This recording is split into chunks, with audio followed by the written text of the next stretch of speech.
अस्सलाम वालेकुम viewers, welcome to Zeeshan tech and fun. मैं हूं ज़ीशान मेहदी और आप देख रहे हैं हमारा YouTube channel Zeeshan tech and fun. उम्मीद है कि अब सब लोग खैरियत से होंगे और हम भी ठीक ठाक हैं। तो आज की वीडियो में हमने बहुत ही कमाल की चीज़ बनाई है जो हर घर की ज़रूरत है, हर शख्स की ज़रूरत है। ये एक टॉर्च है, ये आप देख सकते हैं, और रिचार्जेबल है, ये आप देख सकते हैं सिस्टम ऊपर लगा हुआ है और बहुत ही हाई पावर की है।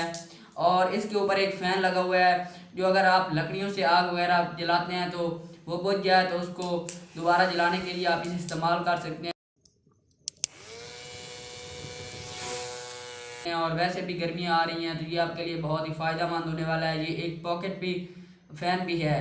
तो और इसके साथ हमने एक ड्रिल वाली बिट भी लगाई है।